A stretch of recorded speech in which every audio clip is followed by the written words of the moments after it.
Hi, I'm Mel Dowie. I'm the Onboarding and Education Specialist here at Dext.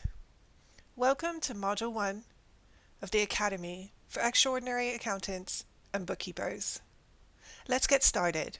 In this video, we're going to take a deeper dive into looking at the activity stats and how you can use these stats to produce quotes for prospective new clients, but also how you can keep your finger on the pulse around the activity and growth of your existing clients. We're also going to look at how you can build activity reports in the practice analysis screen to keep you informed of the growth of your clients and the activity over time.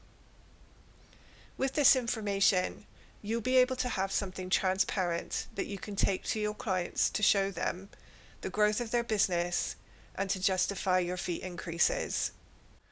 So the first thing you want to do is have a look in your client accounts. If we click on a client card here, it'll take us into a client. You can see your activity stats over to the right hand side here.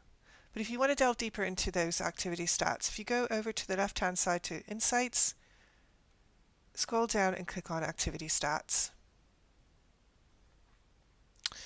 From here, you can change your date range at the top. So if you were going to be quoting for a new prospective client, you could change your date range to maybe the last 18 months, or maybe you want to look at the last financial year. Feel free to change the date range to how you want to view the information. This will bring up the activity for that date range, and it will break that activity down by month as well down here. From here, you can decide how you want to price this job. So I've spoken to a lot of partners over time, and some will say they price by the hour, some will say that they have package pricing, fixed fee pricing, menu pricing. There's all different ways, value pricing. There's all different ways that you may be looking to price your clients, and you may use a combination of all those things for the different types of jobs that you're doing for your clients. All of those pricing strategies are always come from a transactional point of view.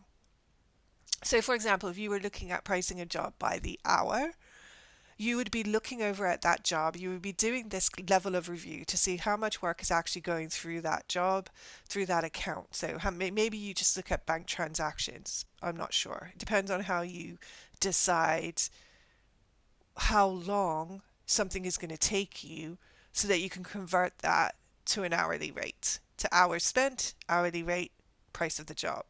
So regardless how you look at it, everything is going to come from a transactional point of view or review. And so we are giving you that detail of transactions in coming through that account for a period of time so that you can decide how you want to use that information to produce a quote.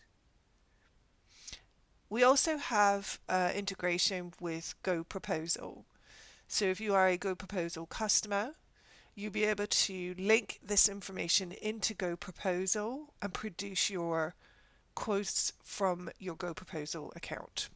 So now you have that transparency. You can take this information to a client, you can take it to a new prospective client, or you can use this information on a regular quarterly basis maybe, or monthly basis, depends on how often you want to be able to review your current client status. Where do they sit now within the price that you've quoted them in the past. So you can use it in two different ways. So let's have a look at how we can keep track of that information for existing clients. If you jump into your practice account here and go to your practice analysis screen, you can build some activities in this activity stats section here. So you can build a report similar to this one that I've built here, activity stats, bank transactions, pricing, package tracking. Now how I built this report is I chose in the columns section what columns I wanted to see.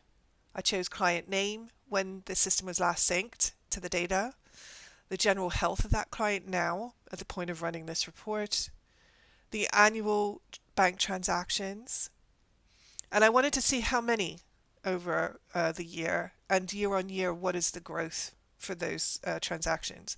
And similarly, I have done that for sales, bills, credit notes. And then I also did an average view of those things as well. So an average monthly view for the last 12 months.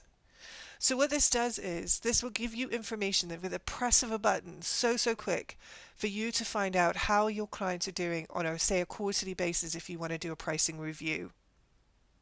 So if you have a client that's grown by 138%, their bank transactions, then you may need to have to go and have a conversation with them because you're doing more work. You're doing more work and you should be getting paid for the work that you do. So this is a great way for you to be able to keep your finger on the pulse to ensure that your clients are paying for the work that you are providing. So let's say we wanted to now add in the turnover. If you want to look at turnover year on year, all you need to do is search for turnover, click on the turnover column, brings it in straight away. So if you price based on turnover for some of the year-end jobs maybe, then you could add that information in here. So this is one great way that you can build a custom report to keep track of all the activity going through your clients. And you can use that activity to ensure that everyone is on the right pricing packaging, and you can use it to give you that transparency in order to have conversations, which can be difficult around pricing with your clients, because you can actually take them something tangible to look at and see. They can see for themselves the growth of their business. So when you're having that pricing conversation, it should be a lot easier. This concludes Module 1 of Precision Academy.